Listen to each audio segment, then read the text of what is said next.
एक ओंकार सतनाम करता पुरख निर्भव निर्वैर अकाल मूरत अजूनी सैभव गुर प्रसाद। अंग 51वां। श्री राग महला पंजवा। महला पंजवा मीन से गुरु अर्जन देव जी का शब्द है।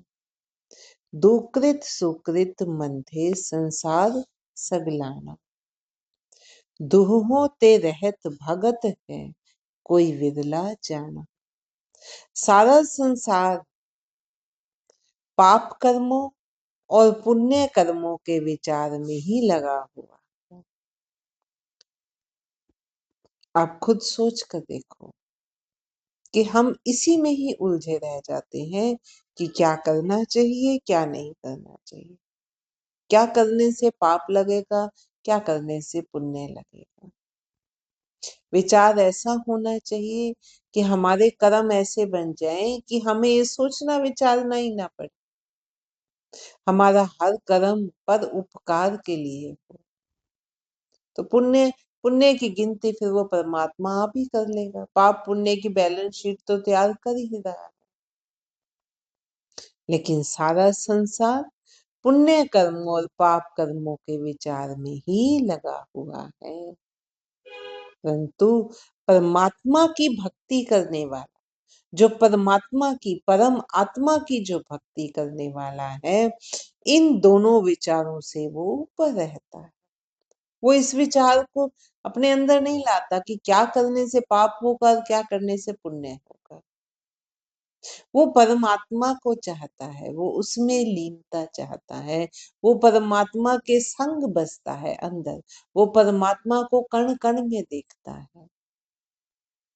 तो वो परमात्मा का वास उसके अंदर है, तो वो हर कर्म उसका उपकर्म होता है। हम पहले पढ़ते थे ना कथाओं में कि साधु पुरुष या जो कोई बड़ा संत हुआ, उनकी कृपा से नदियों का प्रवाह बदल गया, ऐसी जगह जहाँ पानी नहीं था वहां पानी आ गया।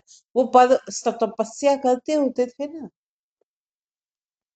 तपस्या वो मानव कल्याण के लिए, जन कल्याण के लिए करते थे, सिर्फ अपने लिए नहीं करते थे। फिर उनका हर कर्म, फिर उन्हें पाप कर्म पुण्य कर्म विचारने की जरूरत ही नहीं। जब ये बात मान ली कि हमारा कोई कर्म ऐसा ना हो कि परमात्मा से हम दूरी बन सके, तो हमारा सब कर्म ऐसा होगा। अब गलत का विचार पे जाएंगे ही नहीं। जो परमात्मा का सच्चा भगत है वो फिर परमात्मा का रूप होता जाता है। वो कहता है कि परमात्मा आप देखेगा, मेरी तरफ से कुछ कमी ना रहे। हर कर्म उसका, हर बोल उसका ऐसा होता है। हम कहते हैं ना, जो कोई संत जा रहा है क्या पता उसके मुंह से क्या निकल जाए, वो बात सच्ची हो जाए। क्यों? क्योंकि वो परमात्मा से जुड़ा हुआ, उसका हर बोल फिर ऐसा होगा, उसका हर कर्म ऐसा होगा जो फिर सत्य रूप होगा। तो परमात्मा की भक्ति करने वाला इन दोनों विचारों से ऊपर रहता है। परंतु ऐसा व्यक्ति कोई विरला ही होता है। कहने को कहाने को बहुत मिल जाएंगे, लेकिन जो वास्तव में ऐसा हो वो ऐसा कोई विरला ही होता है। ठाकुर सर्बे समाना, क्या कहूं सुनो स्वामी तू बड़ पुरख सुजाना रहा। हे स्वामी तू सब में समाया हुआ है। हे मालिक तू विशाल है और सुजान है, तू हर चीज को जानने वाला है। अज्ञानता नहीं है तुझमें, तू सुजान है, तू सब कुछ जानने वाला है। तू विशाल है, तेरे बारे में क्या कहा सुना जाए। तू सबसे जितना कहा जाए जितना सुना जाए वो कम ही है। तू बहुत विशाल है, तू सुजान है। ठाकुर सर्वे समाना, क्या कहूं सुनो स्वामी तू बड़ पुरख सुजाना रहाओ। मान अभिमान मंधे सो सेवक नाही।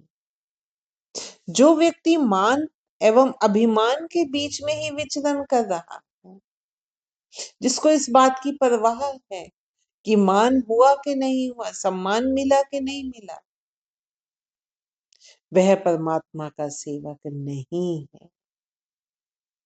वो फिर दान वहां देगा जो परमात्मा का सेवक है, जहां उस दान की जरूरत है।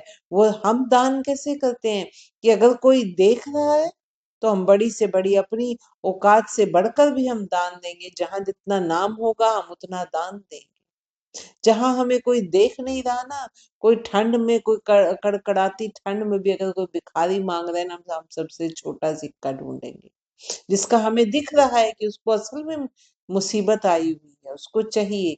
वो अगर वहां सम्मान नहीं है तो हम नहीं देंगे।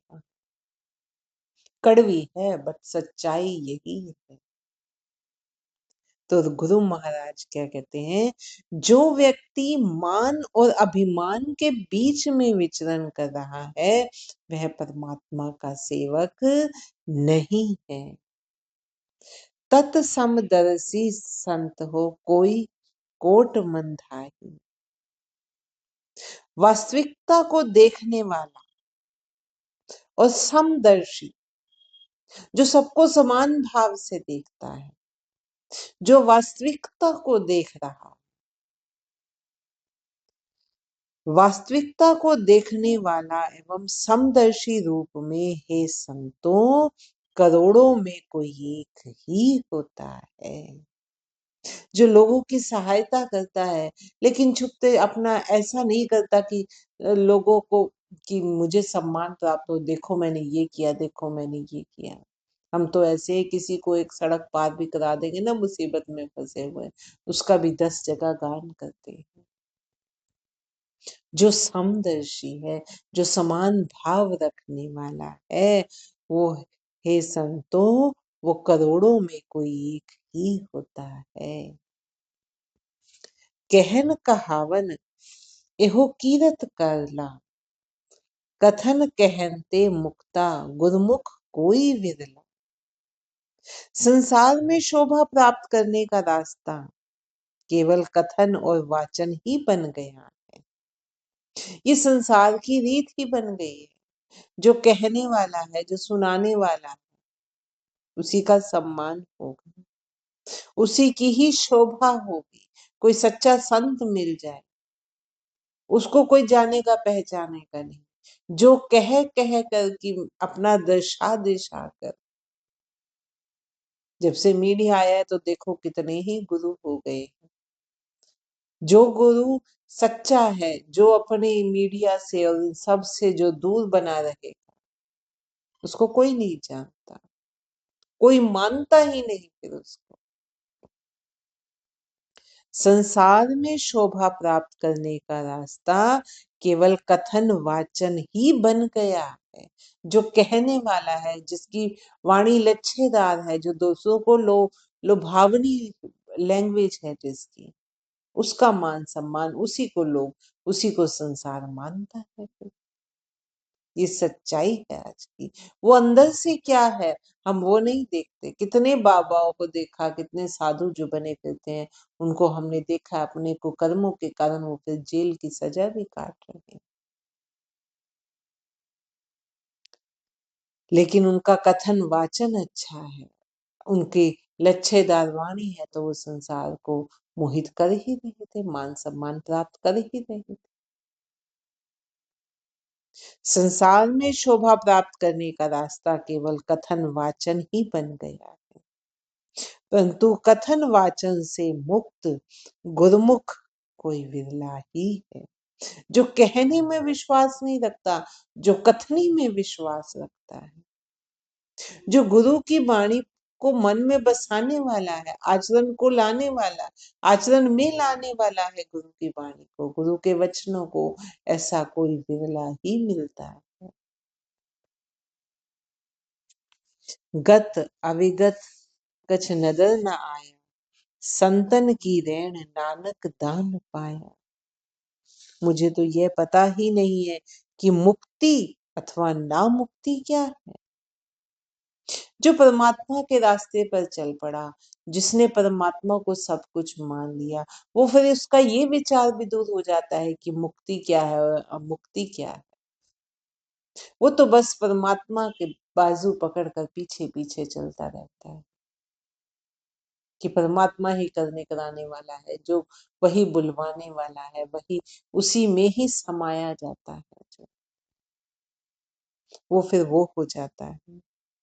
क्या कह रहे हैं गुरु महाराज, मुझे तो पता ही नहीं कि मुक्ति और नामुक्ति क्या है। गत अविगत, गति करना और अविगत करना कि पीछे मुड़ जाना, पीछे गति हुई या नहीं हुई, इस बात से जो परे है। गति कौन सी? परमात्मा की ओर गति कैसे होगी? विकारों से मुक्त होकर। तो मुक्ति और अमुक्ति का मुझे पता ही नहीं क्या है। गत अविगत कछ नजर न आया, मुझे तो पता ही नहीं है कि वो है क्या। संतन की रेण नानक दान पाया, नानक ने तो संत पुरुषों की चरण धूलि में रहने का दान प्राप्त किया है। संत जिनके विकार शांत हो गए हैं, उनकी चरणों की धूलि में रहने का दान प्राप्त किया है। क्योंकि उनकी, जिनके खुद के विकार शांत हो गए हैं, जब हम उनकी शरण में जाएंगे, अपने अभिमान को त्यागेंगे, उनकी संगत में रहेंगे, तो हम वैसे ही बन जाएंगे। वो दान महादान है, कोई हमें दे दे तो वो दान। नानक ने तो संत पुरुषों की चरण धूलि में रहने का दान प्राप्त किया है। संतन की रेण नानक दान पाया।